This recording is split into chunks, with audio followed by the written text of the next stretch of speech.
മനുഷ്യരെ അടുപ്പിച്ചിരുത്താനായി എഴുതുന്നതിൻ്റെ പേരാണ് സാഹിത്യം. മറിച്ച് അപരനോടുള്ള വെറുപ്പ് ഉൽപ്പാദിപ്പിക്കുന്നതിൻ്റെ പേര് സാഹിത്യം എന്നല്ല. നിരന്തരമായി അകന്നുപോകാൻ അനേകം സാധ്യതകളുള്ള, അകന്നുപോകാൻ ഭാഷ കൊണ്ടാകട്ടെ, ലിംഗം കൊണ്ടാകട്ടെ, വർണ്ണം കൊണ്ടാകട്ടെ, വിശ്വാസം കൊണ്ടാകട്ടെ, മതം കൊണ്ടാകട്ടെ, ആചാരം കൊണ്ടാകട്ടെ, അനേകം സാധ്യതകളുള്ള മനുഷ്യരെ വീണ്ടും വീണ്ടും ചേർത്ത് പിടിക്കുന്നതിൻ്റെ പേരാണ് സാഹിത്യം. അതുകൊണ്ടാണ് ഉള്ളൂർ എസ് പരമേശ്വരൻ എഴുതുന്നത്, അടുത്തു നിൽപ്പോർ അനുജനെ നോക്കാൻ അക്ഷികളില്ലാത്തോർക്ക് അരൂപൻ ഈശ്വരൻ അദൃശ്യനായാൽ അതിലെന്താശ്ചര്യം. അടുത്തു നിൽപ്പോർ അനുജനെ നോക്കാനുള്ള അക്ഷികൾ, കണ്ണുകളില്ലാത്ത മനുഷ്യർക്ക്, നിങ്ങളുടെ തൊട്ടടുത്ത് നിൽക്കുന്ന അനുജനെ കാണാനുള്ള കണ്ണ് നിങ്ങൾക്കില്ല. നിങ്ങൾക്ക് അരൂപിയായ ഈശ്വരൻ അദൃശ്യനാണ്, അത് ഈശ്വരനില്ല നിങ്ങൾ പറയും.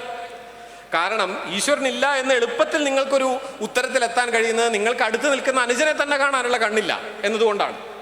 അടുത്ത് നിൽക്കുന്ന അനുജനെ കാണാൻ കണ്ണില്ലാത്തൊരു മനുഷ്യന്റെ മുന്നിൽ ഒരിക്കലും ഒരു സൃഷ്ടികർത്താവും പ്രത്യക്ഷപ്പെടാൻ പോകുന്നില്ല.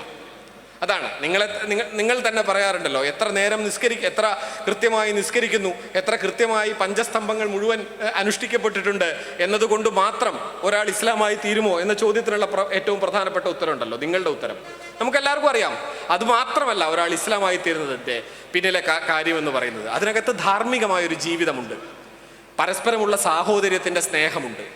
ഈ സന്ദേശമാണ് യഥാർത്ഥത്തിൽ ഒരിക്കലും ഈ വെറുപ്പിൻ്റെ പ്രചാരകർക്ക്, നാം പറയുന്ന പ്രതീക്ഷകൾക്ക് വിരുദ്ധമായി നമ്മുടെ രാജ്യത്തെ നിരാശയുടെ പടുകുഴിയിലേക്ക് തള്ളിയിടണം എന്നാഗ്രഹിക്കുന്നവർക്ക് സഹിക്കാനാവാത്ത കാര്യം. കാരണം അവരെ സംബന്ധിച്ചിടത്തോളം എല്ലാ സാഹിത്യവും എല്ലാ സർഗാത്മകതയും മനുഷ്യരെ ചേർന്നിരുത്താനുള്ളതല്ല, പരസ്പരം വെറുപ്പ് മാത്രം പങ്കുവെക്കാനുള്ളതാണ്. ഒറ്റ ഉദാഹരണം പറഞ്ഞ് ഞാനത് അവസാനിപ്പിക്കാം.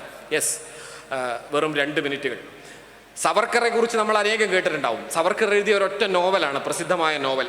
അദ്ദേഹം എഴുതിയ നോവൽ മലബാർ സമരത്തെക്കുറിച്ചാണ്. നിങ്ങൾ ആലോചിച്ച് നോക്കൂ, മറാത്തിയായ വിനായക് ദാമോദർ സവർക്കർ ഒരൊറ്റ നോവൽ എഴുതിയിട്ടുള്ളൂ. ആ നോവൽ നമ്മുടെ നാട്ടിലെ മലബാർ സമരത്തെക്കുറിച്ചാണ്. മലബാർ സമരത്തിൻ്റെ ചുക്കും ചുണ്ണാമ്പും സവർക്കർക്ക് അറിയില്ലായിരുന്നു. സവർക്കർ കേരളം എന്ന് പറയുന്ന ദേശമേ കണ്ടിട്ടില്ല. സവർക്കർ എഴുതുന്ന ആ നോവൽ ഞാൻ വായിച്ചിട്ടുണ്ട്, മലൈക്ക താജ്. നിങ്ങൾ വായിക്കേണ്ടതാണ് യഥാർത്ഥത്തിൽ വെറുപ്പിൻ്റെ സാഹിത്യം എന്താണെന്ന് അറിയാൻ. ആ പുസ്തകത്തിൽ അദ്ദേഹം പറയുന്നത്, ഇവിടെയുള്ള ഹിന്ദുക്കളായ ആളുകളുടെ വീടുകൾക്ക് തീ വെക്കാനായി രാത്രിയിൽ മുസ്ലിം ഉമ്മമാർ കുട്ടികളെയൊക്കെ തീക്കൊള്ളികളുമായി പറഞ്ഞയക്കുകയാണ് എന്നാണ്. അതിലെ ഒരു ഉമ്മയുണ്ട്. ആ ഉമ്മ ഒരു വലിയ പിശാചിനെ പോലെയാണ് പെരുമാറുന്നത്. ആ ഉമ്മ അവിടെ സ്വന്തം മക്കളെയൊക്കെ ഹിന്ദുക്കൾക്ക് തീ വെക്കാനായി പറഞ്ഞയക്കുകയാണ്. അങ്ങനെ ഒരു സംഭവം മലബാർ സമരത്തിൻ്റെ മൊത്തം ഭാഗം, അതിൻ്റെ മിക്കവാറും എല്ലാ പുസ്തകങ്ങളും വായിച്ചു എന്ന് അഭിമാനമുള്ള ഒരാളാണ് ഞാൻ, പ്രധാനപ്പെട്ട രേഖകളൊക്കെ. കാരണം എൻ്റെ പഠനത്തിൻ്റെ ഭാഗമായിട്ട് ഞാൻ എൻ്റെ മുഴുവൻ വായനയിൽ അങ്ങനെ ഒരു സംഭവം നടന്നതായിട്ട് ഞാൻ കേട്ടിട്ടില്ല. സവർക്കർ സ്വന്തം ഭാവനയിൽ നിന്ന് നിർമ്മിച്ചെടുക്കുകയാണ്. ഞാൻ പറയുന്നത് ഇതാണ്, സാഹിത്യം എന്ന് പറയുന്നത് ഒരേ സമയം മനുഷ്യരെ ചേർന്നിരിക്കാനുള്ള ഉപാധിയായി ഉപയോഗിക്കുന്ന നമുക്കപ്പുറം മനുഷ്യരെ നിരന്തരമായി അകറ്റാനും വിഭജിക്കാനുമുള്ള വെറുപ്പിൻ്റെ ആയുധമായി കൂടി സാഹിത്യം ഉപയോഗിക്കുന്നവർക്കിടയ്ക്കാണ് നാം നിലനിൽക്കുന്നത് എന്ന ഓർമ്മ നമുക്ക് വേണം. അതോടൊപ്പം തന്നെ നിരന്തരമായ പ്രതീക്ഷയുടെ അതിജീവനത്തിൻ്റെ സ്വപ്നത്തെ നമുക്ക് പങ്കുവയ്ക്കാൻ പറ്റണം.